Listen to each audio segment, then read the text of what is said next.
एक राजा था, उसका नाम रुद्रसेन था। रुद्रसेन एक बहादुर और विवेकशील शासक था।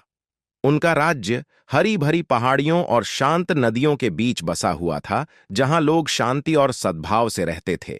रुद्रसेन राजा शासन करते समय अपनी प्रजा से बहुत प्रेम करते थे। उन्होंने उनकी समस्याओं को ध्यान से सुना और उनका त्वरित समाधान करने का प्रयास किया। एक दिन राज्य में एक अजीब घटना घटी। राज्य की प्रमुख नदी अचानक सूख गई। राज्य की जनता पानी की कमी से त्रस्त। राजा रुद्रसेन ने सभी ओरछियों को बुलाया और उनसे नदी के सूखने का कारण जानना चाहा। कोई कुछ भी ठीक से नहीं बता सका। तब राजा ने निश्चय किया कि वह स्वयं इसका समाधान ढूंढेगा।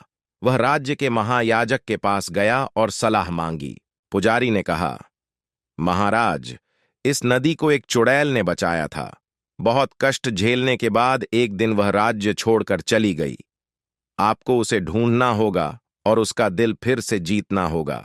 तब राजा रुद्रसेन अपने घोड़े पर सवार होकर जादूगरनी की खोज में निकल पड़े। इस 5 सेकंड में हमारे चैनल को सब्सक्राइब करें। हमने आपके लिए वीडियो बनाने के लिए कड़ी मेहनत की है।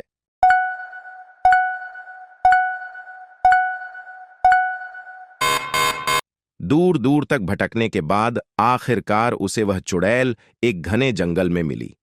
चुड़ैल पहले तो राजा की बात सुनना नहीं चाहती थी, लेकिन रुद्रसेन की ईमानदारी देखकर वह नरम पड़ गई। राजा ने उससे कहा, हमारे राज्य को तुम्हारी आवश्यकता है।